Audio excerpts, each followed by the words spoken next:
এটা হচ্ছে লাপসা জমিদার বাড়ির জামে মসজিদ, পুরাতন খুবই জামে মসজিদ, অনেক আগের জামে মসজিদ এটা।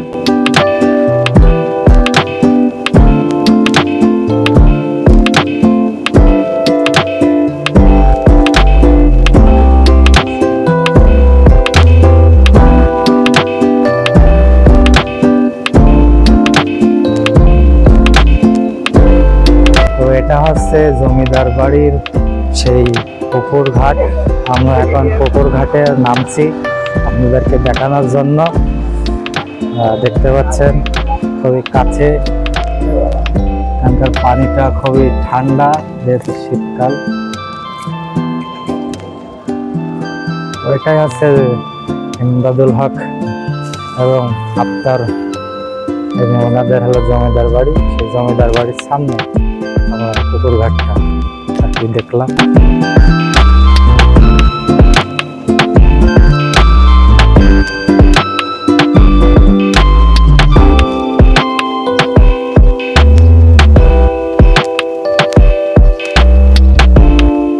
তো এই হচ্ছে লাপসা জমিদার বাড়ি।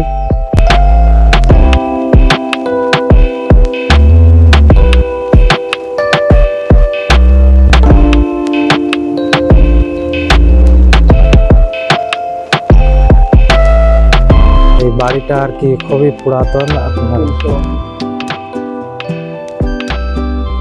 বাড়ির ইতিহাস নিয়ে আমরা একটু পরে আপনাদেরকে জানাচ্ছি। এটা হচ্ছে জমিদার বাড়ির পিছন সাইড, এখন হচ্ছে পরিত্যক্ত হিসেবে আর কি পড়ে আছে, দেখতে পাচ্ছেন। তো বন্ধুরা, এটা আছে সেই 300 বছরের পুরাতন সেই জমিদার বাড়ি লাপসা ইমদাদুল হক, মুন্সি ইমদাদুল হকের সেই জমিদার বাড়ি। এটা আর কি 300 বছর পুরাতন।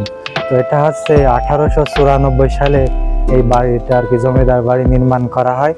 তো বর্তমান অবস্থায় এটা আর কি পরিত্যক্ত হিসেবে পড়ে আছে, ইতিহাসের একটা স্মরণ পাতা হিসেবে পড়ে আছে।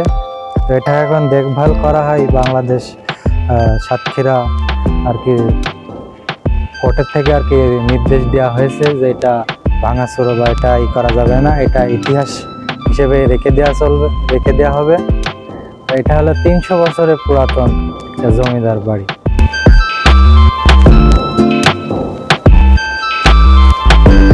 তো এটাই হচ্ছে জমিদার বাড়ির আম বাগান।